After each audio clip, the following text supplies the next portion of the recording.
Hi, we're back. My name is Jim Pritchett, still, and I'm delighted to welcome you to part 2 of this new delegate orientation. Let's start by having a quick view of the provincial system. You should have a passing familiarity with this so that when people talk about it, you'll know what they're talking about. There won't be a test. The Episcopal Church is divided into 9 provinces. These are geographical areas that encompass a number of dioceses. It's like a grouping of dioceses. Provincial synods meet twice in the 3 years between General Convention, and deputies to General Convention are also delegates to their provincial synod.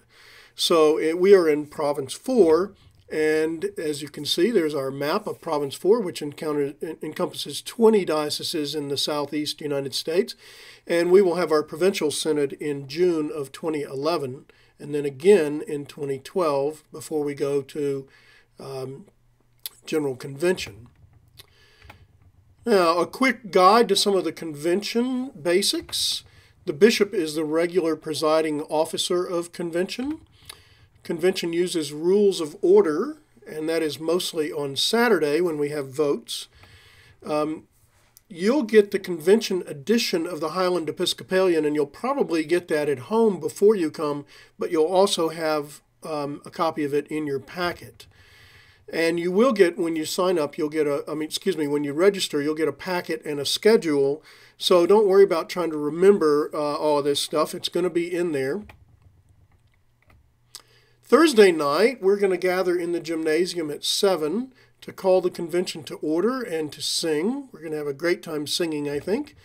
And then we're going to go to breakout groups. In picking your group, we want you to follow your passion, but we also hope that delegations will split up so that you can cover as much territory as possible. There'll be folks to give you directions to go to your group. Each group will have a facilitator to explain the process.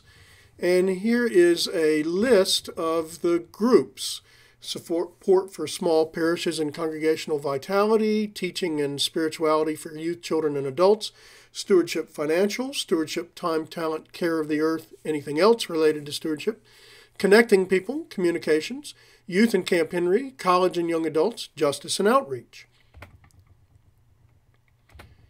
You're going to be asked 2 questions about the topic for your group.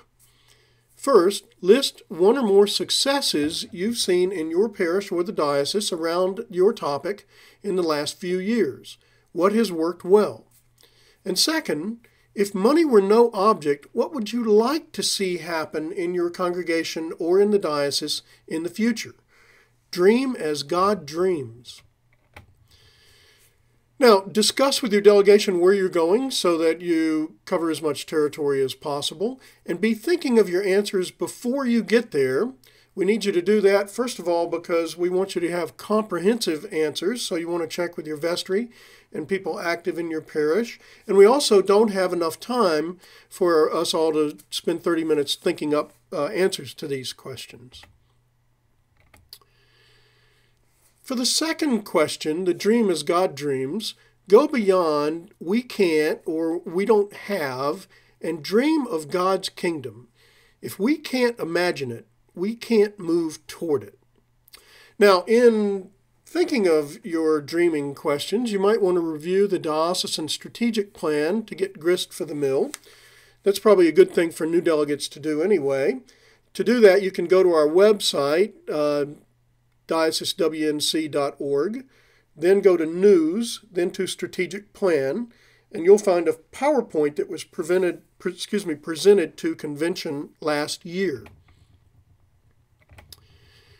Thursday night, by the time we finish, you will share your successes. We'll learn what's working for others. We'll encourage one another. We're going to stretch our imaginations so we can envision God's dream for us, and we're going to have some fun. Now, Friday, we're going to start off by reporting back on what we did Thursday night quickly. We're going to do some housekeeping. We're going to hear the Reverend Jim Limler speak on congregational vitality. So one of the things we're doing this year is using convention as an opportunity for us to learn how we can better be the church in the world, and I think that's very exciting. We will also receive and close nominations, hear the bishop's address, And we're going to hear some reports, including the report on the 2011 budget. On Friday afternoon, the bishop will assign each resolution to a legislative hearing. There are going to be maps to let you know where the hearings are held on Friday afternoon. Most legislative hearings will not have a resolution assigned to them. They will meet and discuss what they've been doing and what they'd like to do.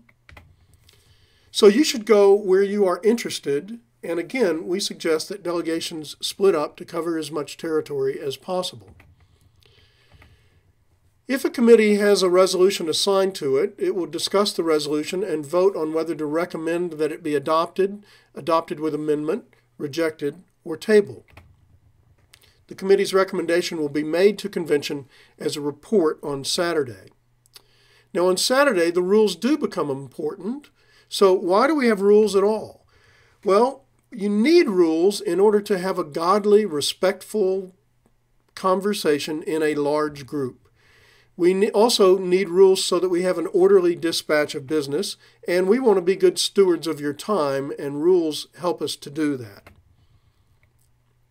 So the rules of order are how we do our work, and this is sort of a quick overview. If you wish to speak to a resolution, for it or against it, go to a microphone.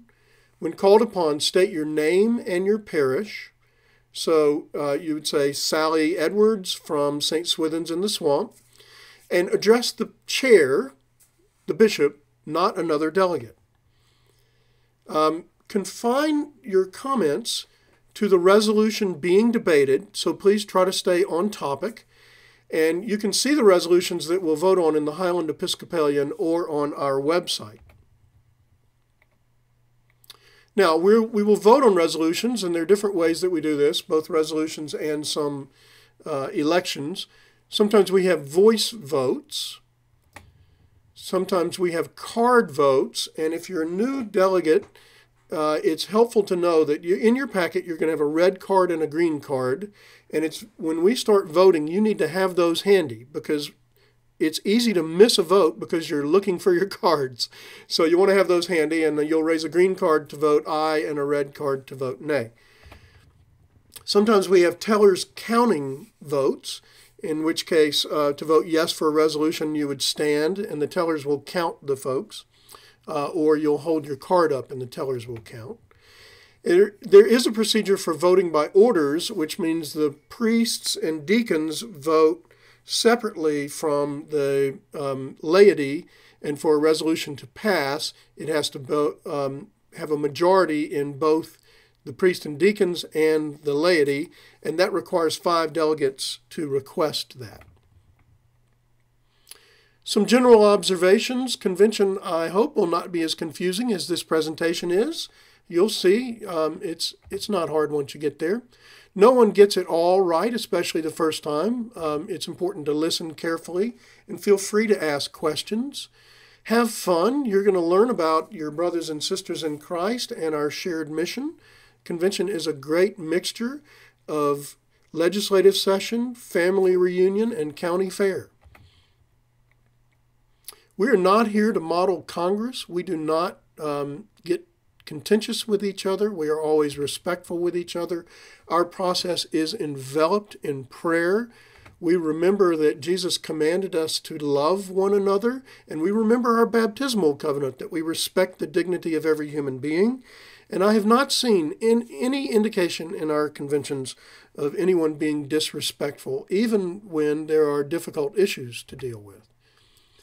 An important part of your job as a delegate is to take it back home, discuss your experience, what happened, and what you learned with your vestry and your congregation. That's a really important part of your duties as a delegate, and you need to ask the rector to schedule a time to make that happen. And finally, thank you for serving as a delegate to the annual convention of the Diocese of Western North Carolina. You are the church, and we depend on you to help us be God's hands and words and actions in the Diocese of Western North Carolina. God bless you. Thank you.